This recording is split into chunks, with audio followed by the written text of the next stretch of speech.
It's a radio voice. Hello, my dear sirs and madams all over the world, and welcome to this episode of our No Booze News.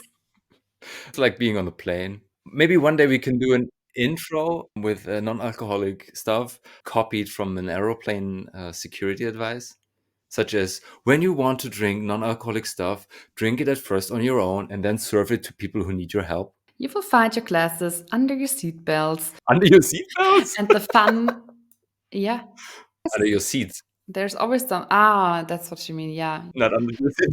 Barely under your seatbelts. Yes, in case of emergency, take off your shoes, jump into the boat, take your glass with you, and drink it. Yes. Monday, 22nd of April. We're back from Italy, and we want to talk about what we have experienced so far at Vinitaly. So wrap it up for you guys. We saw some interesting stuff. We want to talk about the Italian market. And we also took part in a very interesting tasting conducted from Meininger and Weinwirtschaft, and they have served us the awarded wines from Mundus Vini, and we will give you an update on how we liked them and what else is to be said about the movement in Italy. And why it's a good idea to drink good stuff in Germany. I will cut that out, I guess. Maybe we can also take out the part where it said Mundus Vini. Mundus Vini is correct, right? But I said it weirdly. Mundus Windy. I'm the head of cutting. Do you say that like this? The CEO. The head of cutting. The CCO. Okay. Chief Cutting Officer. Oh, I like that one.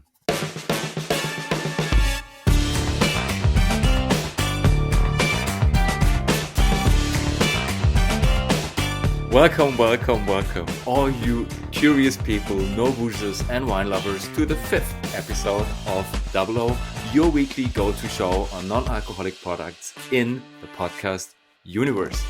Today we're going to talk about the Vinitaly, the fair, what we've experienced, and why it could be a good idea to go there next year, or maybe not. Before we start, can you tell us something about when Italy is for all the people that just turned on the headphones and listened to this for the first time? Yeah, so Vinitaly is the biggest professional wine trade fair in the world. This year there were around 97,000 visitors, and basically it's just a universe and a mecca for everyone that is working in wine, interested in wine, because there were also like non-professional people, just drinking tourists were also part of the fair. But yeah, you will see a lot of producers. You have the chance to go to tastings. I think they had over 80 tastings, and just find out about different styles of wine, and then also a lot of free of charge webinars. Just lots to taste, lots to experience, and a lot of networking. Is it more focused on the domestic market, on the Italian market? So if I go there, I'm either a drinker, I'm just interested in Italian wine. And on the other hand, I'm, I don't know, an international importer and want to get Italian wines? Or what is it about? It's both. So the most present foreigner visitors were from the US, and then secondly, Germany and UK.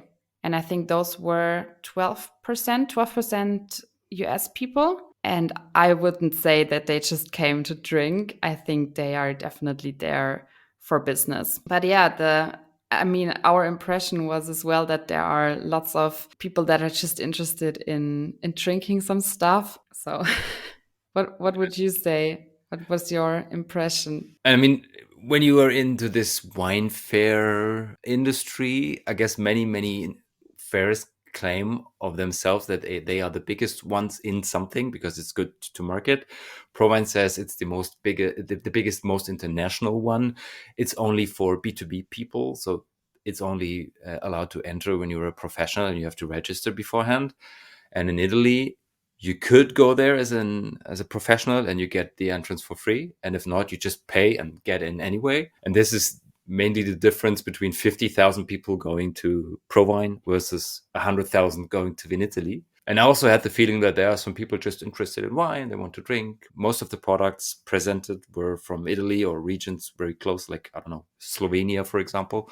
And I heard a lot of Americans. Yes. Of those 30,000 people, many are Americans. I mean, it's also the largest export market for Italy with a value of over 1.7 million. And then German secondly. So it just makes sense that among the foreign visitors, this was Biggest. the presence. What I also found really cool, I mean, it was both our first time in Vinitaly, that they had different halls with for every region basically. So there was one for the Marche, one for Emilia Roma, one for Chianti, and that really opens up a whole world of a certain grape variety or region.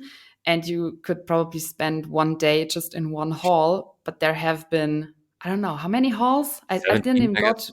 It's insane. So it was really overwhelming. And I mean, if you want to really navigate through this world, you have to prepare yourself beforehand. Otherwise, you just get lost because I don't know, you like Alto Adige, you stay there for 4 hours and then, oh my goodness. Yeah, which I have to give props to you because you prepared yourself really well. I think um, you looked out for producers that you want to see, and you looked out for tastings that you wanted to attend and scheduled everything. While I was a bit naive, I really underestimated how vast this is and how you can really get lost. But I mean, I liked it. It was great. So much to learn and so much to taste. I mean, this is a perfect transition because we also wanted to talk about our personal experience at the fair and what I would definitely change if I go there a second time. Even though I was well prepared, I underestimated the amount of people that really need an appointment to talk to you because usually, if there is somebody available at the stand, you have to wait for 15 or sometimes 30 minutes to get somebody to talk to seriously, not just about tasting and drinking. This is possible quite often, but if you really want to talk to a person that is responsible for the German market, for the Austrian market, it might be a good idea to make appointments in advance. Which you can also do in the app. So the app was really useful. It had some bugs, but it was apart Yes. from that, was Let's driving say, us crazy. yeah, I would put it like this: the patience and acceptance threshold should be put a bit higher than usual to work with the application. I guess hopefully that will work on that for next year. Yeah. I mean, we Yeah. had different issues with events and stuff, but at least you could use it for browsing, for navigating, and yeah, the rest is fine. What was your general feeling about Vinitaly, about the Italian wine market, especially the no-low section? Yeah, so generally, I think you really got the feeling that the wine consumption is going down a little bit, especially I think in red wine and the demand for high alcohol wines. So, also, what I found really interesting is that a few producers say that they purposely produce a lower alcohol white wine or red wine to cope with that new demand. And then secondly, the no alcohol products are really rare. So there's not so much acceptance and adoption of that product segment yet. And the reason being is that they don't really believe in it yet. So whenever I spoke to someone and asked them, hey, what do you think about non-alcoholic wine, or why don't you have non-alcoholic wine yet? They were like, why don't you just drink water if you want to not drink alcohol? So there's this huge underestimation of the trend, and also a bit coupled with fear, I would say. That was my gut feeling. That's what I wanted to ask because you said you can feel that people try to deal with the decrease in alcohol consumption. Did you have the feeling that there was fear in the air? Like people fear the future? They are more pessimistic on the future of Italian wine? Yeah, I think they see that the consumption is going down, and they also had several problems. Last year they had the overproduction, and then this year they had the mildew. And so this year the production is really low, so they really have to get their stuff out there and sell it. And adjust to the customers. And I think, yeah, they don't really have that switch yet. They are still in their pride and in their Italian produced wine, and that this is a product that will always be looked after and asked for. And I think, yeah, they don't accept it so much yet. And that is just for the few people that we spoke to that had this feeling. But Italian Minister for Agriculture, Francesco Lolo Brigida, who is saying a drink without alcohol can't be wine. And that really sums up the opinion of a lot of winemakers. So they really try to push against it as good as possible. What do you think? It's a very traditional market, and we should never forget that it's not talking about a switch from drinking alcohol and then just drinking stuff without alcohol. It's more about realizing that there is a trend. Wine consumption is going down, but we still talk about like a small percentage like this. It's a good opportunity. It's a huge business, and it's also surely good for your health if you drink non-alcoholic products. But there will always, at least for the next 30 to 50 years, be a market for wine with alcohol. Totally fine. And if you don't want to miss the opportunity, you should at least try to get into this non-alcoholic part. I had the feeling that at least some of them get the business part of it, but of course the product, we want that this is wine. I have a funny story I haven't told you yet, but I will do right now. I was in the organic hall, and there were several small high quality producers, natural winemakers, crafted wines, so like really focused on quality, on organic farming and stuff. And there was one stand, I promised not to name the producer, but it was so interesting. He had three young women, I would say between 18 and 25, helping him serving the wines. And then I said, I have a podcast talking about non-alcoholic products, and I would be so interested in your opinion on non-alcoholic product. And right when they wanted to start answering me, he jumped up in the back and he was like, it's like buying ice cream and throwing it out of the window. And I was like, thank you for your opinion, but I'm asking those ladies. And it was like, yeah, okay. And then they told me that, so something like this is a wine business, but of course we get it. We don't want to drink alcohol all the time, but I mean, it's in Italy, it's traditional, and even the 20-year-olds get it, that it's a traditional region, a traditional area, and they have to navigate through it. And they also knew that it's quite difficult to find alternatives in Italy. They have this Aperol stuff that is going on, but it's not like the mature market in Germany. If you want to have an alcohol-free product in Germany, you just go out and get it. In Italy, it's way more difficult. We will talk about that in a second. But in general, traditional market, there's a lot of pride. Of course, there's a lot of tradition and history involved. And I always ask the same question when I was tasting wine. What do you think about non-alcoholic products? First reaction was always like, they smiled. And the second reaction was like, we're a traditional market. I guess I heard this 20 or 30 times, and it's totally fine. And then I also asked questions like, what do you do when you don't want to drink alcohol, or when you have to drive? And the answers were mostly like, I drink less. So maybe just 2 glasses, and then I know I can drive, and it's zero 0.5 is the limit as well in Italy still. Or they say I don't drink at all. So yeah, it's not in there.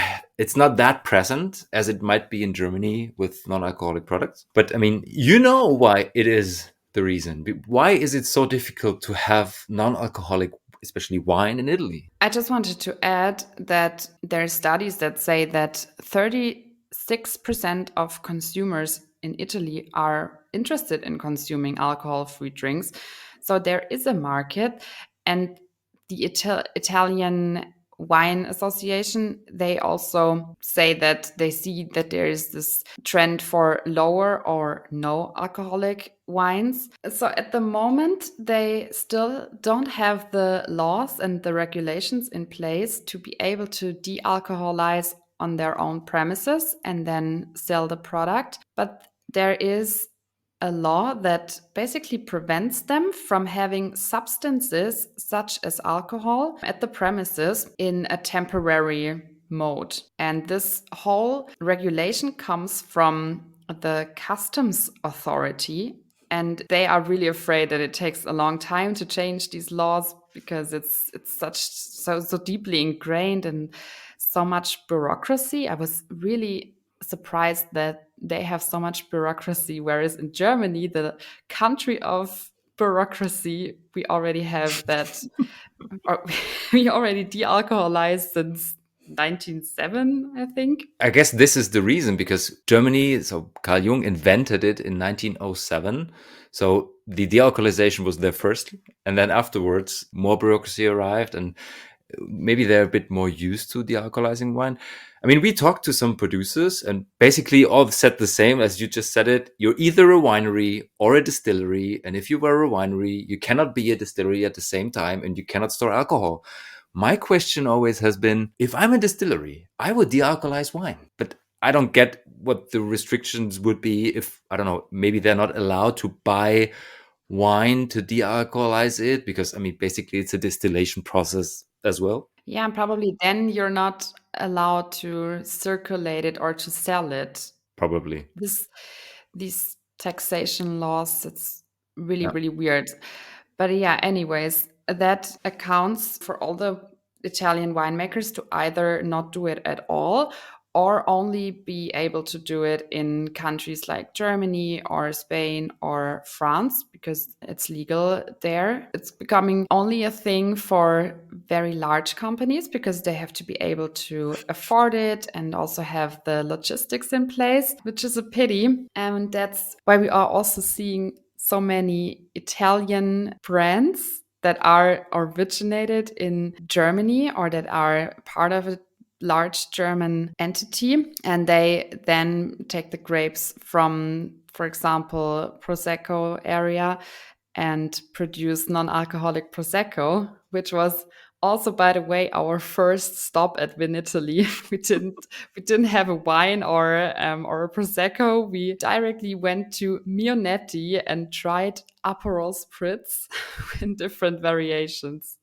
Yeah. And to me, just from the marketing point of view, it was really well orchestrated. They had this flyer, this stand-up roll-up on the tables where it said alcohol-free, low alcohol, normal version of Aperol Spritz.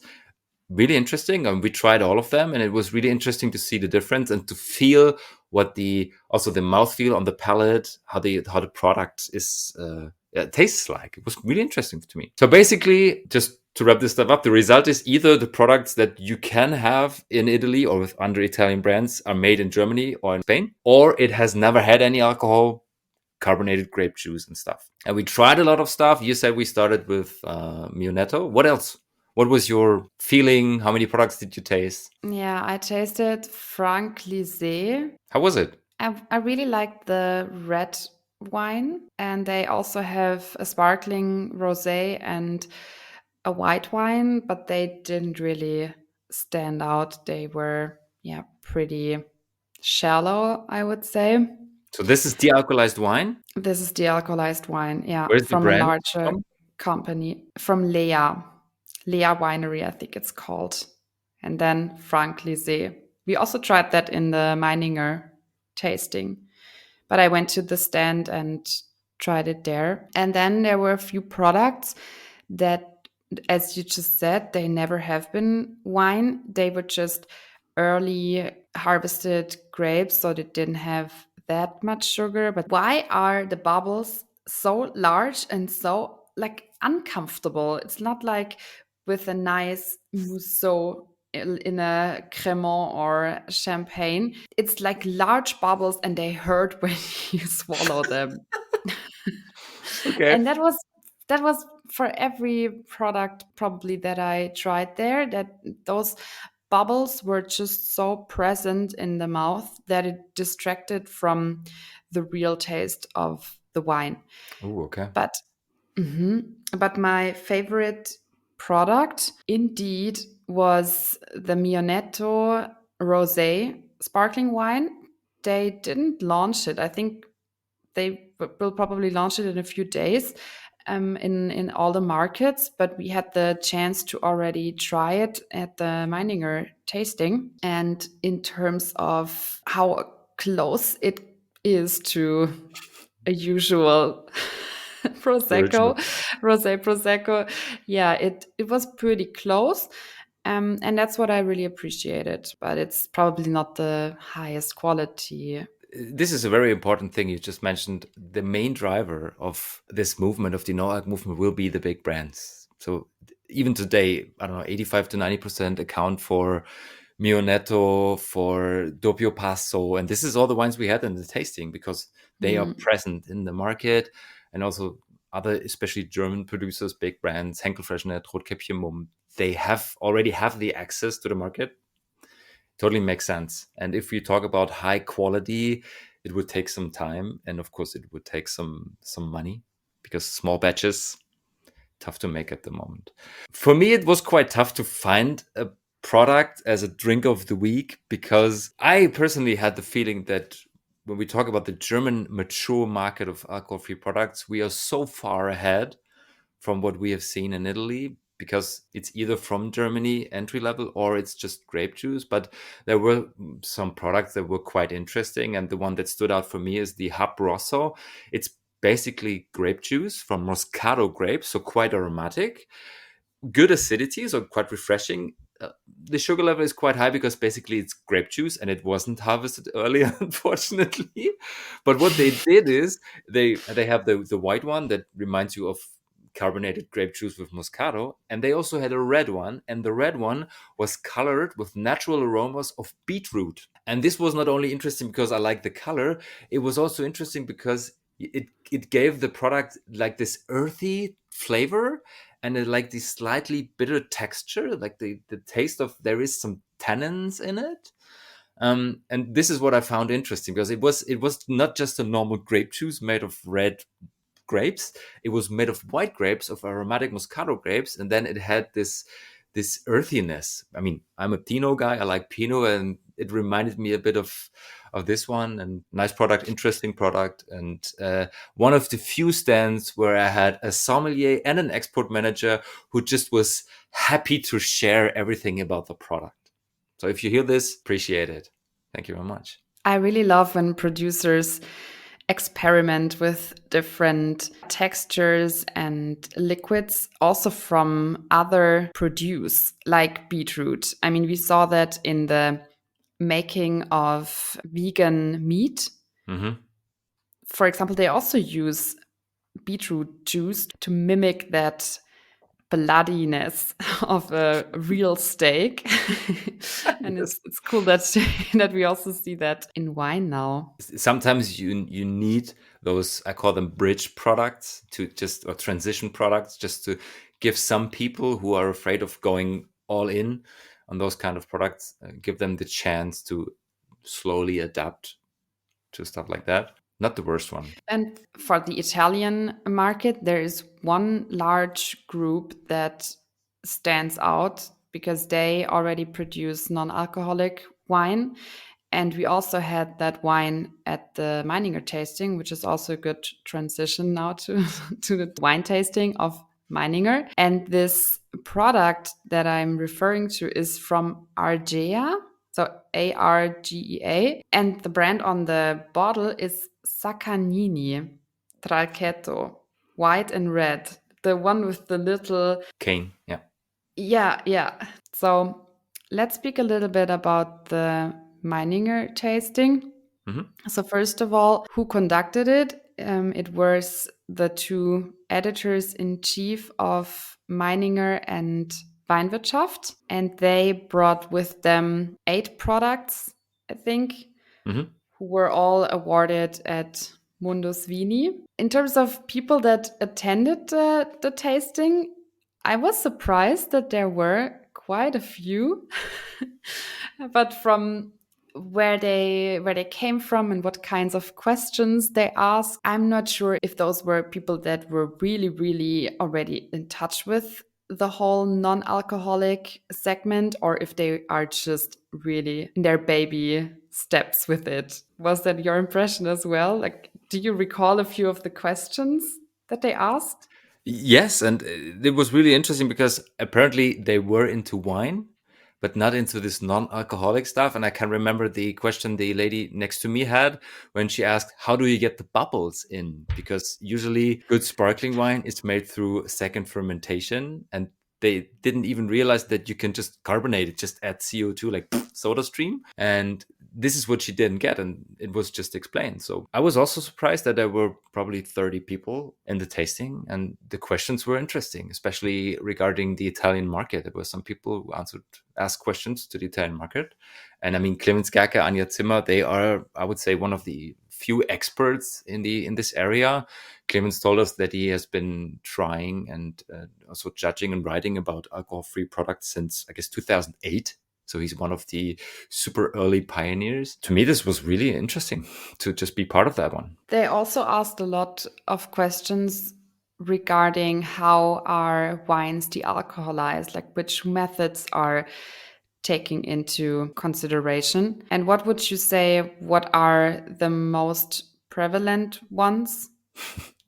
I was a bit surprised about the answer of Clemens. It depends on who you ask, who you talk to. Most of them say that this reverse osmosis process is not very common and will disappear in the future because it's more like the chemical part of the alcoholization, or the chemical way of dealcoholizing wine. And the main focus is on the vacuum distillation, but there is the good version with using spinning cone, but with a lot of energy. And this is why he thinks especially that will be less in the future. But using just the general vacuum distillation and then re-adding aromas, and there's some companies, especially in Germany, that work a lot with it, this will be the future. And I was positively surprised that there was an interest within the listeners and the participants of the tasting in the production of non-alcoholic or de-alcoholized products, would be a better way to put, I guess. But probably if you ask a person in the US which method is the best, or at least best in class right now, wouldn't they say it's spinning cone, and that will only expand? Because Yeah, the I mean, more people ask for it, also the cheaper it will get eventually, because more producers of such facilities go into the market. I guess it depends on who you talk to regarding country and also producer. I mean, Torres, for example, in Spain, or Gießen wines, they have experience, I don't know, for 10 to 15 years in de-alcoholizing wine, and they would always claim their process of being the best one for the future. The US cares less about energy consumption, I would say. So they would say regarding quality, spinning comb would be the better one, and just don't think about the CO2 and energy effort. But to me, what I've tasted so far, it was quite interesting, by the way, in the Meininger tasting, in the Mundus Vini tasting, just to compare the different ways of dealcoholization, because we have all of them in it. We had spinning comb, we had reverse osmosis, and we had vacuum distillation. This was interesting. But I would say it's the same with wine. The people who are really interested in how the wine is made, with which barrel size and what kind of, I don't know, steel tank and maceration method, is so small, quite niche. And it would be the account to as well for the people who ask for the production method of the alcoholized wine. Most of them would just say, "Oh, this tastes nice. I like it." Yeah. Probably in the future, maybe in 10 years, they will care about sustainable dealcoholization or organic-based products, because currently we cannot use the term under EU law. But this will change, I would say. Yeah, so not surprisingly, we had a lot of German products in the tasting, with a lot of big brands that are also in the market and also in the de-alcoholization segment for some time now.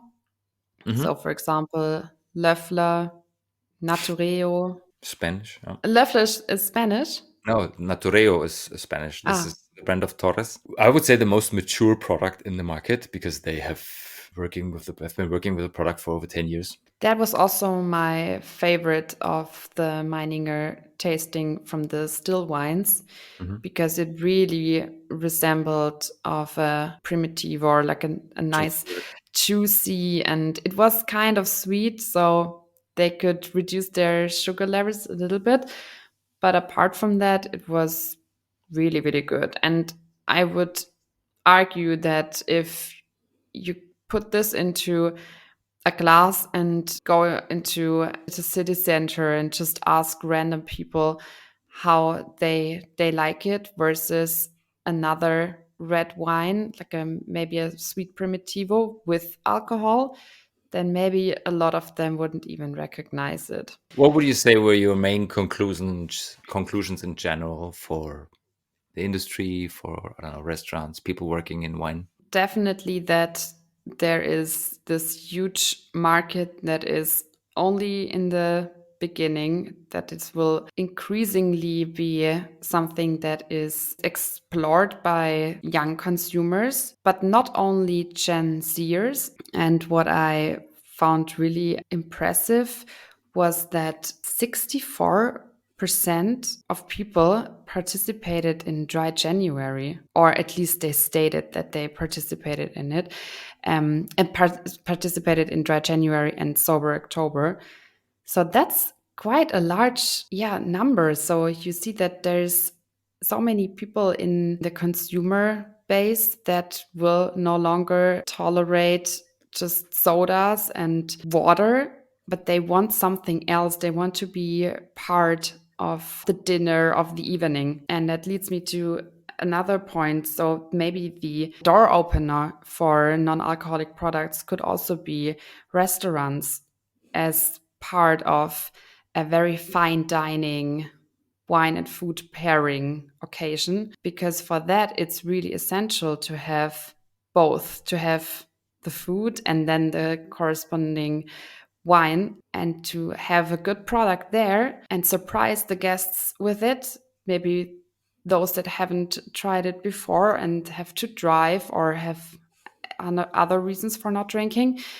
That could really be a large lever. What would you say would be the markets that could adopt this in a better or an easier way? Do you mean country wise or? Because I would say what you just said would be quite difficult. I mean, it could be an option in Italy, but just what I've experienced so far in the last couple of days, there's other markets that could realize this in a faster and more efficient way, I guess. Probably with US being the leader in it, and then followed by Germany, UK, and then also a lot of Asian countries.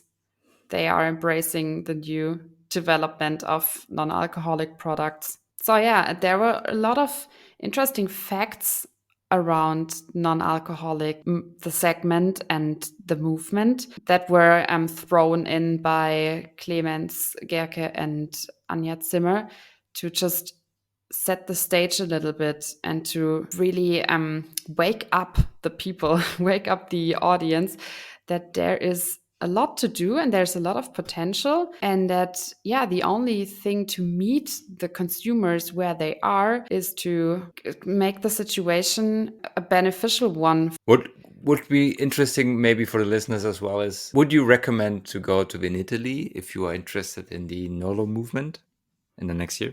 Not to find it there, but maybe to speak to winemakers and convince them of doing it, and just see a general pulse in the industry. Okay. Different How approach. about you? No. I mean, it was interesting to see, to spot, to talk to the people. For us as people working and being interested in the industry and especially the NOAC movement, there's so few chances and also products in general. I mean, it's basically just grape juice and very, very few products without alcohol that have been de-alcoholized. If you're really interested in tasting products, the pro wine is definitely the better address. But yeah, I mean, Vinitaly is really interesting if you are just focused or interested in the Italian market. I really like the idea of getting to know the different regions in a better way. I really like to go to the stands where consortios, just united winemakers, small winemakers that maybe are not able to afford a stand on their own. So you get this, I don't know, 20 producers at one place and get a feeling for how the products might be of higher quality. But of course, very, very rarely seen alcohol-free products. If you're Do interested you in have? Italy, yes. If you're interested in non-alcoholic products, no. Yeah, also Verona during Vinitaly is really, really nice because the whole city is just dedicated to wine. You see wine bottles in every window at the in the shopping city center. But yeah, one question I had for you is, what was your favorite wine, alcoholic, like containing alcohol, at Vinitaly? If you, yeah, like one product that really stood out for you, was there anything? I rarely tasted wines with alcohol, but there were a few I've tried, especially some wineries that are in the portfolio of Garibaldi, and they have a really strong connection they have had for several years. I would say my most favorite product was the vintage sparkling wine from Medot. It's a Slovenian winery. We've tasted it together at the stand of Slovenia, Mhm. Brda. So Brda is the neighbor region of Bucolio in Italy, just across the border of Italy to Slovenia. I mean, I've known the producer for 3 or 4 years now. I visited them in 20 or 21, I can't remember. Great product. And the other product, an Italian one, Franciacorta Essenza from Santos. It's a sparkling wine which is made of botrytis infected grapes. And this was an amazing product. It's just like the mouthfeel, the complexity, the intensity, the balance in this wine. It was just impressive. What was your, let's put it, wine orgasm you had at Vinitaly?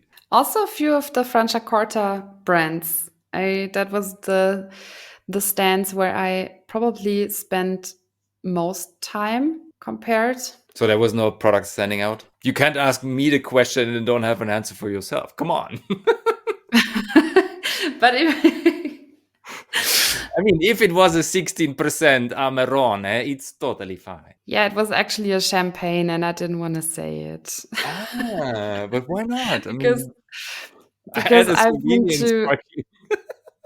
I've been to in Italy, and then my conclusion was, I really love champagne. No, but they also had a lot of really, really good Franciacortas, and I discovered so many new grape varieties, and yeah, loved them. Like I also took a few, like maybe 1 or 2 hours, where I just spent time in Alto Adige in the Trento region, like the hall for the Trento region, and just tried several Sauvignon Blancs just to, yeah, see all the differences, and that was amazing. Maybe Winkel Sauvignon Blanc. A friend of mine, Lena, has this idea of wine orgasms. So, how many times you taste a wine, you drink a wine, and you have the feeling afterwards that this wine really stood out and it stays in mind. So, when I ask you 1 year later, how was this wine? You were like, it was amazing, and I can still feel it and taste it. And this happens only a few times, I would say. And it's totally fine if you say, I drank so many wines and I can't remember one that's really stood out. It's fine. I had two of them, even though I just tasted, I don't know, 10 in total. But I mean, we chose the wineries to visit. Yeah, and probably there would have been so many more that I would have really liked, but I just didn't try them. Or I tried them after I drank coffee, so it's not really Rule book aussagekräftig. for wine fairs: don't smoke, don't drink coffee in between, don't chew gum, don't use too much perfume, but which is quite difficult in Italy because the whole hall is just smelling of perfume Yeah. in the morning. Do you know what is his name? Jeremy Fragrance. Just Yeah, of course. 2 times here, 2 times here, 2 times here, and then just go and flow. And then do you also spray it into the air and then walk through it? Yes, Definitely. had the I've never feeling that done that. I think I never put more than maybe 2 or 3. But sometimes I just put one pump of perfume because it's just too much otherwise. I and don't I want to guess it depends smell on the like a size Douglas. of the dispenser. Like, Yeah. okay, this was it. Our wrap up of the Vinitaly, of our visit to Italy for this year, probably. Next week, No Booze News, episode 3, part 3, on the weekly happenings, news, latest news on the non-alcoholic movement. Thanks for joining, guys. Thank you, Isabel, for preparing everything. Thank you, Alex. And thank you, everyone, for listening. And remember, start your week right by making conscious decisions. Ciao, ciao. Happy Monday.